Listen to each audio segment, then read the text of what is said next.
Welcome to Athletes to Entrepreneurs, the Alumni Journey. I'm Rob Finkelstein, founder and CEO of Alumni Direct, where we've created a platform to help athletes and other alumni network and connect with each other and help in other areas in career and finance and health. And there's a real issue today with athletes transitioning out of sport. I mean, between financial literacy, mental health, and we look to make a difference. Now, each week, normally what we do is we interview former college and professional athletes, kind of talk about their journey and their transition out of sport, ultimately to successful business leadership and entrepreneurship. Today, we're kind of flipping the script a little bit, kind of excited by it because we know that we're looking to help out athletes and find ways once they're done with sport. And careers are super important. And so excited today to have Robert Haar. How you doing, Robert? Doing great. Thanks for having me.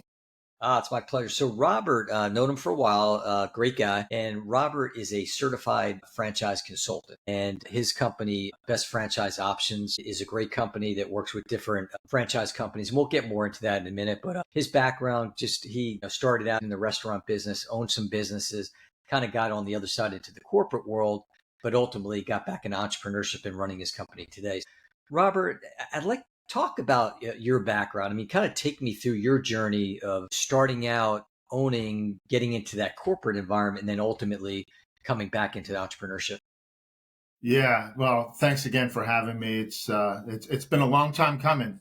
Been trying to have this conversation for a while, but I'm happy to be here today. So yeah, as you said, I kind of reverse engineered my career, so to speak. I started out right out of college as an entrepreneur, owned and operated, founded my own restaurants, ran those for a number of years, sold and got out, and then went into corporate America, worked for a number of restaurant chains that are all franchising in nature. And I did everything from operations to marketing, building teams, and ultimately spent the last 12 years before doing this as the vice president of franchise development for a restaurant brand. And so I helped that brand strategically grow and bring new franchisees into the system. Now I'm back to being an entrepreneur and owner and operator of Best Franchise Options, a certified franchise consultant, helping those that are looking to transition out of corporate life, or in this case, we're talking about athletes today, to transition into a business model that is really built to take the risk out of business ownership. Yeah, that's great. And I think it's so important. I mean, when athletes, when their time is done, they're like, what do I do next with my life? And, we've had on the podcast, we've had several different we had Major League Baseball player, NFL player, college football player that all talked about how they got into franchise. And I think it's definitely a viable opportunity for these athletes to get into. Maybe talk a little about like, what do you think in the athlete's skill set that helps drive being a great franchisee and getting into that business? Yeah, so first and foremost, athletes, and we'll talk first about team players, right? Athletes that are in a team environment are typically trained to follow the playbook, right? So staying within systems, staying within procedures, doing your job, making sure that the whole is as strong as you're doing as well, right?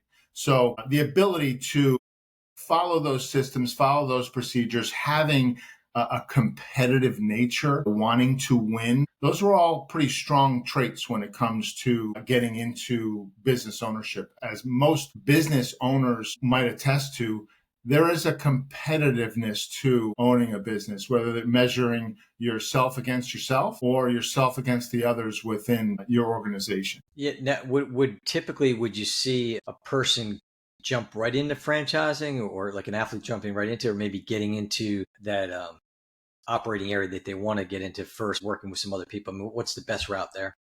Well, I think that athletes that are looking to get into a franchise just have to get past the fear of owning their own business, right? I always say the things you want are on the other side of fear in life. And so athletes, whether they believe so or not, that they have the discipline to get into a franchise business. If they've had the discipline to be a professional athlete, especially, because that's the highest level, right? You've made sacrifices in order to become a professional at anything.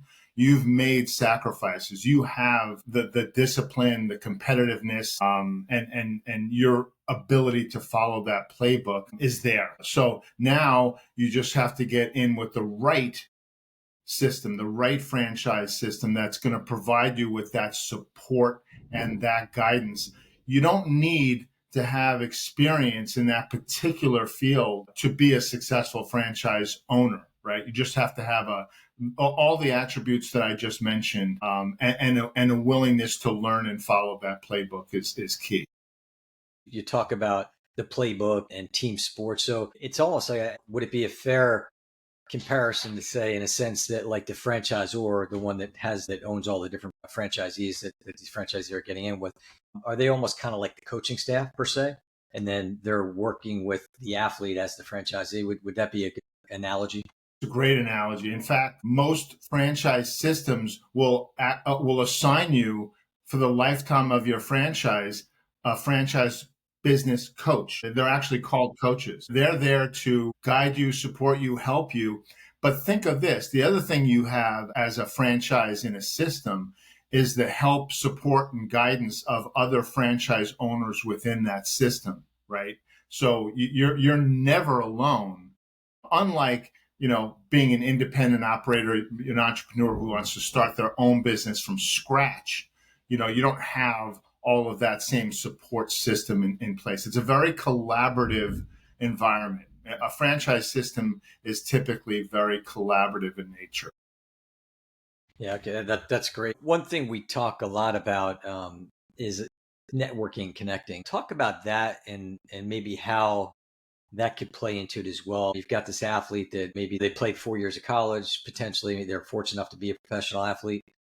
Talk about how they can utilize that networking and connecting that they've done while they were playing and parlaying that into a successful franchise. Yeah, so good franchise owners are mayors of their community, is how I call it, right? So you're out there, you're shaking hands, kissing babies, whatever you need to do. But networking is a key component, because the franchisor is going to give you the marketing playbook, the local store marketing initiatives, and all of that stuff that you need, right? Those playbooks. But you're still going to have to get out there and do what you do best. And you just mentioned it, professional athletes that have been in a collegiate environment. I always think of football when I think of college sports. I don't know why, but there are a lot of players on a college football team, right? So just that ecosystem alone in terms of that networking is incredible. And now with NIL, that's come into play, networking is even.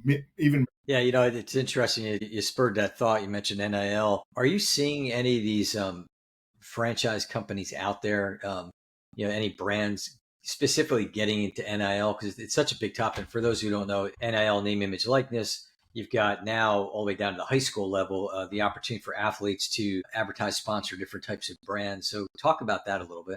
Yeah, so I think the franchisors call them influencers, right? Yes. Those are people that are perhaps in a specific market that they've just activated, that can talk highly, whether it's through one of their social media platforms or at a grand opening. I've seen it all. I've seen that take place. And so when an influencer has the kind of following that they typically have, and they're a recognizable sports figure within a community, you're going to get a lot of exposure. Yeah. So, it's there was one kind of along that same topic. One of my former guests played football in college and owns a bunch of different franchises. He got into it, but what he wanted to do was stay in his market. So, went to University of Georgia, wanted to stay in that Athens, Georgia market, which is interesting. I think that's important to note, of being in that particular market where, back to, again, people know who you are. You played, had success at the school, and now all of a sudden you're out and you're owning this business. People might want to go. I guess that kind of would fall in line with what you were just talking about. Yeah, it's everybody has their comfort level. And when it comes to franchising, you do have a defined market, right? You have a defined territory. Most franchisors define that territory either by zip code or city or county, and it's usually in an area where that franchise owner has a certain affinity for, right? They have a familiarity with that particular market, or perhaps they live in that. Okay. Yeah, that makes sense. In your experience, have you come across any particular franchisors that might be former athletes that look to build their team of franchisees in that space? I mean, aside from the big names that everybody knows that are in franchising, like the Shaquille O'Neals of the world, the Magic Johnsons of the world, there aren't many that I see gravitating in my orbit right now. I mean, most of the people that I'm working with are corporate refugees or people that are looking to repurpose their time, people that may be retiring or at that age of thinking about it. I have a couple of candidates like that right now that are not ready to go lay on a beach somewhere, right? And so that's so when an athlete retires, they're pretty young typically, right? I mean, you're talking about someone that's typically in their 30s, right? So there's a lot of runway left, and they've got the capital, but they just don't know how to repurpose, where to invest that capital where they're going to get strong returns. And then I know that this kind of went back to what I was talking about before. Another one of my guests, he talked about it's kind of interesting related back to the region is that what he looks to do, and he's in this case, he's the franchisor. He is looking to get different athletes around the country and having them open up his franchise locations in those areas. So again, it gets back to the notoriety. So for athletes out there, as you're looking into potentially into franchising, that's something to keep in mind is that if you go back to whether it's as a college athlete, going back to maybe where you played your sport, or even as a professional athlete, having knowing those people in that area and those people knowing you could definitely be beneficial. I was just going to say that we had a professional athlete. I'm not going to use names, but we had an NFL player that bought into one of our franchises years ago. And even though he lived in another city, he felt the most comfort opening the unit close to where he went to college, right? So he opened it in his college town, which, okay, that made a lot of sense, right? Yeah, I think if people know who you are, then they'll at least come. I mean, the other guy originally he was talking about where he opened up a franchise, and he was the first franchisee of that particular company, and he opened it in his college market, but people knew him. So when they're advertising and putting things on there, how would kind of spur another question related to, let's say, marketing of your franchise. So when you're marketing your franchise, what are some of the things that the franchisee looks to do in marketing, and maybe tie that back into what we were just talking about? So marketing initiatives for a specific franchisee that owns a territory, those initiatives are given to them from the franchisor, right? Okay. So they already have the structure for the type of marketing that works because they've done it. They've tested it. They know what works and what doesn't work, right? Depending on the type of service, the brand that we're talking about, and the specific franchise opportunity, there are some franchisors that will actually provide the actual marketing. So they'll provide a call center that's open 24 hours a day for incoming inbound calls. So those customers are then booked with the franchise owner, so they don't have to do anything except go to give estimates, for example, for one of the services that the franchise offers, right? So I'm not sure if I answered the question completely, but I don't. My role in all of this is not really working with franchisors any longer. It's no longer working with them on their marketing initiatives. That's up to the franchisee works closely with the marketing coach that they're assigned on what initiatives that they should be working on and how to measure them. Yeah, no, absolutely. I mean, the social media, it could be direct mail, radio advertising, but in other words, it's the layout is coming from the franchisor, and then it's implemented by the franchisee in their particular markets. Right, and they have typically a local marketing plan that they can institute as well, kind of a playbook as well for things that they can pick and choose. But yeah, it's like I said, that's the beauty of getting into a franchise. You're not reinventing the wheel. It's already there. You're just plugging in and using the systems that they already have in place. Okay. For an athlete looking to do something, okay, so their career is done, what's next? Obviously, franchising is very attractive. When they're looking at getting into it, we're talking about, if you're talking about like high level professional athletes, they might have that financing availability. But what if you're somebody who's coming out of college, you might not necessarily have that, or talk a little about the options of like, hey, I'm interested in getting involved in franchise. How can, what's out there to help them? Yeah, so that's the beauty of being certified with my association. It provides me with a lot of resources that I give to the candidates I work with. And those resources include some of the things that you just mentioned, and those are funding sources. So I have some very large funding sources that helps my candidates determine how to best leverage their assets for a franchise investment, whether it's an SBA loan or it's leveraging retirement funds or a personal loan, whatever that looks like, or a combination of thereof.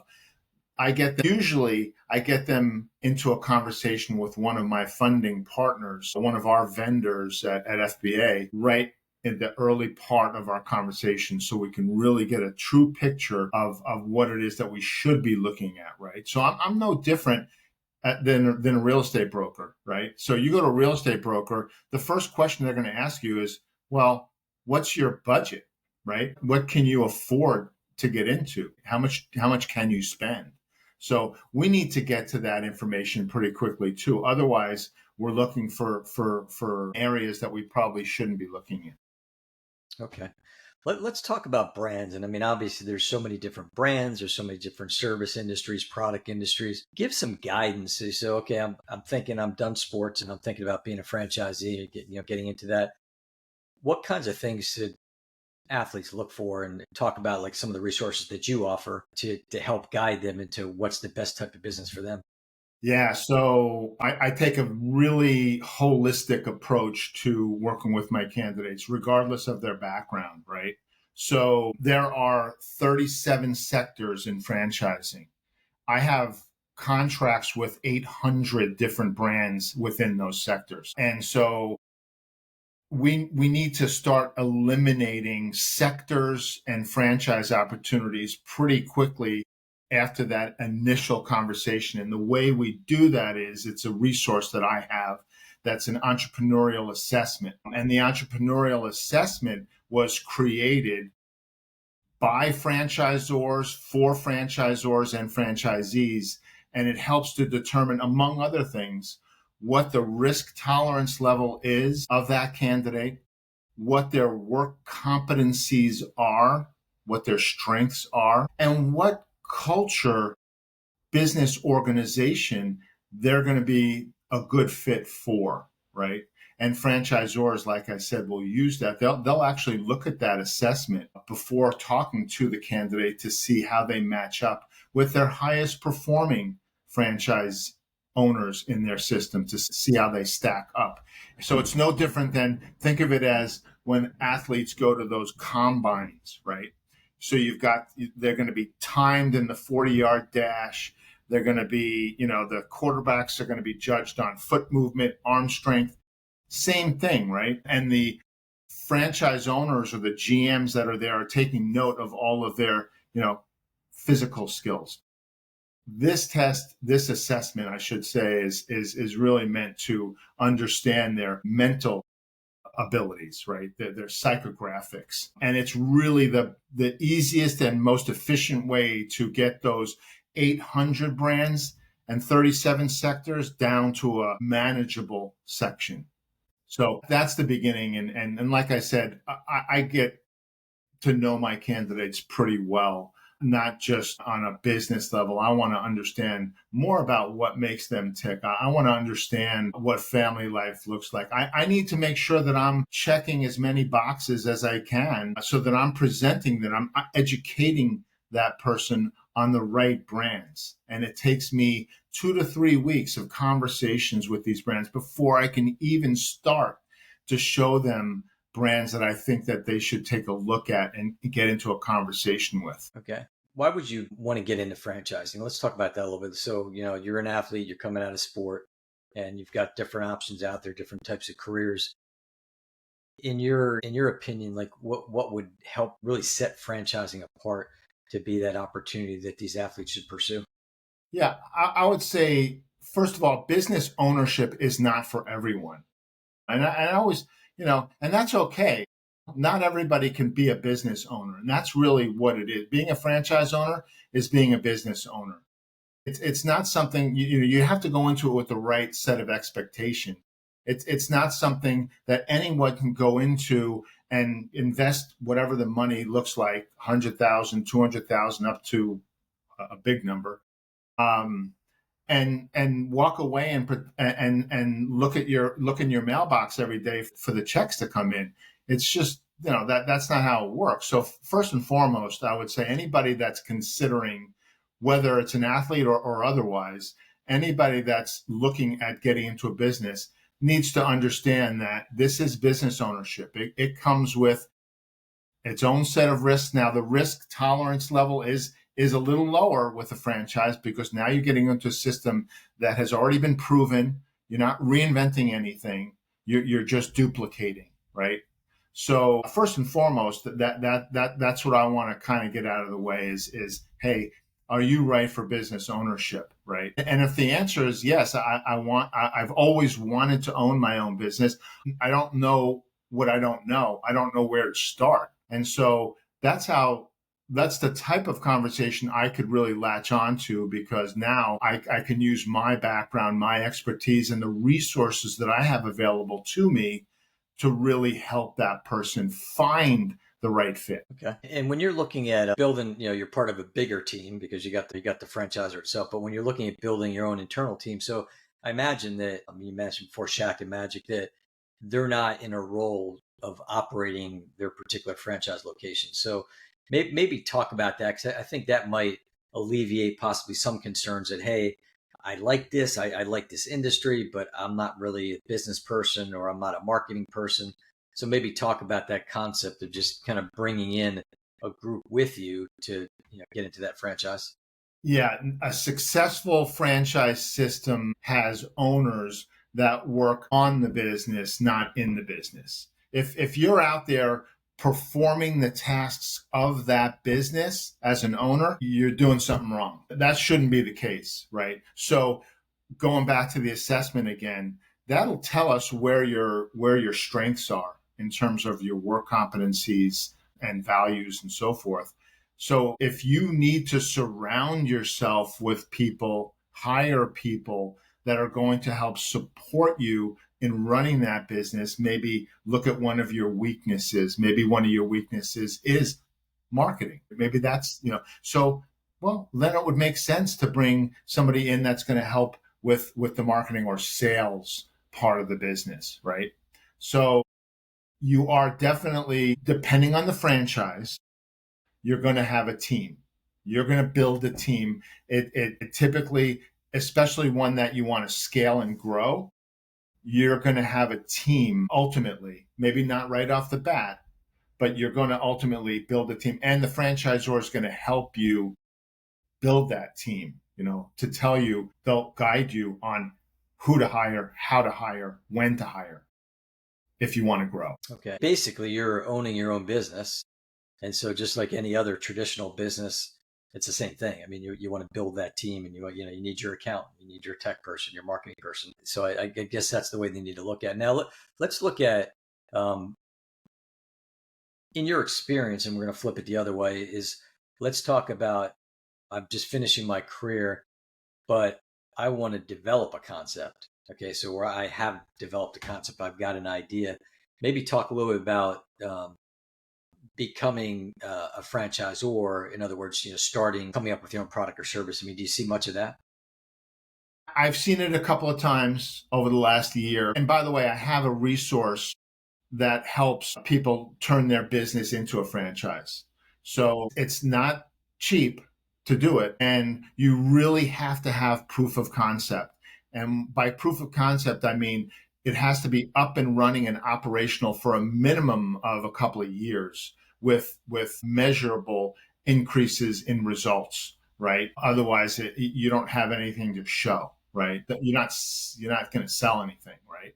So this company that I work with will actually help you put together your franchise disclosure documents, your FDDs, help you implement a marketing plan, because now you've got to start finding franchisees, new franchisees, lead generation to find those people. And, for the most part, and now as the business owner, you're no longer running that business, right? Because franchising that business is a completely new business, right? So you've got to make sure you've got people in place that are going to continue to run that business successfully, profitably, before you can pull yourself out and to really run the new business, which is the franchise part.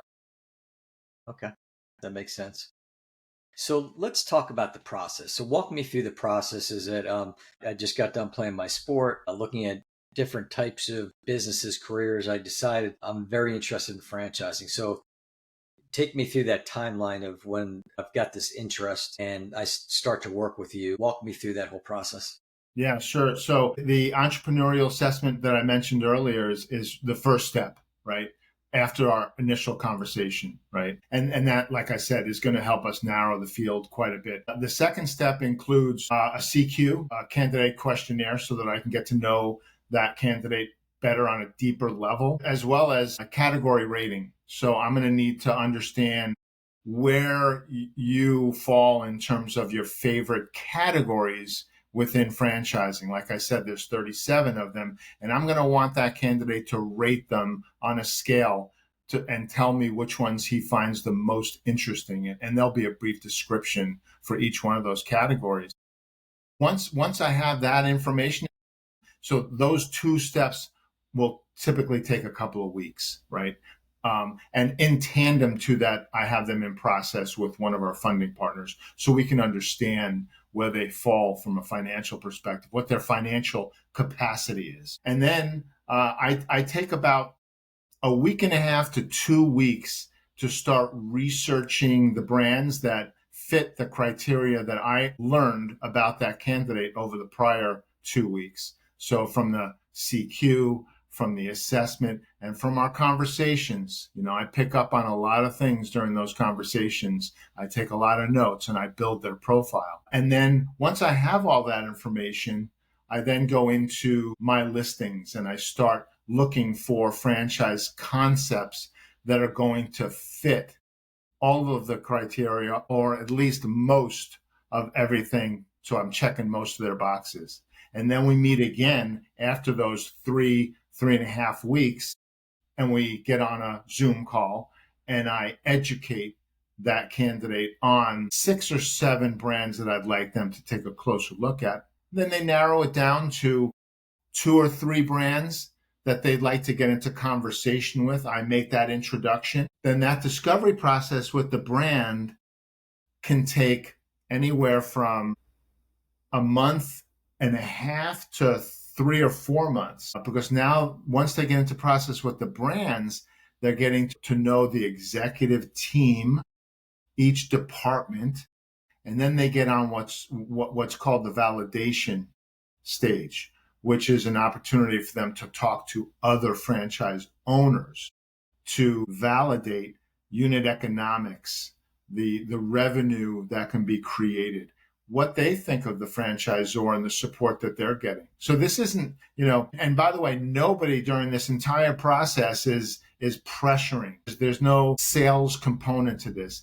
I become a coach, truly a coach at that point, once my candidate gets into process with the brands, and even before that a bit, especially when they're in process with the brands. I'm a coach, right? I'm making sure that they're getting everything that they're needing to make an informed decision. So I'm an advocate as well. So I'm advocating for the candidate to the franchisor. If the candidate had asked for something from the franchisor and they haven't gotten it, I'm picking up the phone and I'm calling them, because I've already established a relationship with that franchise brand. And during my research phase, I'm also having conversations with all of the brands before I even decide to educate them on it, because I want to tell them about my candidate to really understand if it's a good fit for them. So I do all of that work ahead of time. Okay, so obviously it's a two-way street. I mean, the franchisor has to like and agree that they want this person to be part of their system. Then on the flip side, of course, the franchisee, in all their due diligence and talking to the ownership and talking to the various owners out there and then talking to the franchisor corporate team, they got to make a decision too. What's in your experience? I mean, everything's different. Every franchise is different, but what would you say might be an average time frame that somebody might be looking at from time of inception of I want to, get into this industry to when they can actually buy one and open one up? And again, I know if you have to build it, that's a whole different story, but just in general. Yeah, so on average, and data, that's one of the analytics companies and I look at their data fairly regularly. The average deal takes about 3.3 months. Now, it really depends on the size of the deal as well, right? So I have some deals. I had one just recently that took a year. But the reason for that is because it was a very big deal. It was a master franchise deal. So now this candidate, who, by the way, played college basketball at Auburn, so he became a master franchisee for a brand, and he now owns 25 territories in Alabama and Mississippi. So you said something a minute ago that I wanted to touch on, and it is a two-way street, right? Franchises are awarded. So somebody can't come into this with the notion that, oh, I just want to buy a franchise. You don't just buy a franchisor, a good franchisor, and I only present good franchises, will vet the candidate to make sure that they're going to be successful, they're a good fit for their system. Because making a mistake from a franchisor makes a mistake and brings the wrong people in, it's going to show on their item 20 of the FDD, franchise disclosure document that I just mentioned. Retention rates. If a brand is not retaining their franchisees, they have to show it for everybody to see. And someone like me knows to look there before I even educate a candidate on that brand. Okay, yeah, I'm glad you brought that up. It's a great thing for them to know. Just that, hey, you can't just be like, hey, I'm the star football player, baseball player, and I'm just gonna get this franchise because I want it. So let's talk about getting close to wrapping this up. Is that if you have, so you've gone through this whole due diligence process, you've narrowed it down. What would you typically recommend of how many you might want to look at once you've narrowed it down? So just keeping your options open. Yeah, so a lot of that depends on, and by the way, you'll get a different answer from the different brokers that you would talk to that question. In my view, there's a sweet spot, right? I don't want to, and it really depends on the candidate itself, themselves. And what I mean by that is that some candidates, franchise candidates, have the not only mental bandwidth, but time bandwidth to get into process with 4 brands. I would never do more than 4 brands at a time. But some don't have the time bandwidth or mental capacity. And I'm not criticizing, I'm not downgrading. Some candidates are thinkers. They really analyze things to the granular level. And that assessment will tell me that. So typically people that are thinkers like that, you really don't want to start piling on a whole bunch of brands on them, because their head's going to start spinning. Kind of like you go to the grocery store to get some cereal and you find yourself on the cereal aisle and your head starts spinning like, oh my gosh, what cereal am I going to get, right? So the right answer is dependent on the candidate, and I don't do less than 2. I want them to look at least 2, so that they can compare and contrast. And sometimes I'll even educate 2 brands that are in the same sector that do very similar business model. And the reason I do that is because now I know that the candidate feels strongly about that sector and about that business model. Now I want them to see if they like the cultural fit better at one brand over another. And you'll get to see the culture of that brand as you get into executive calls with the franchise team. Okay, great. And so, any closing thoughts, any advice that you'd like to give to our listeners out there on maybe the beauty of franchising and why people should get into it?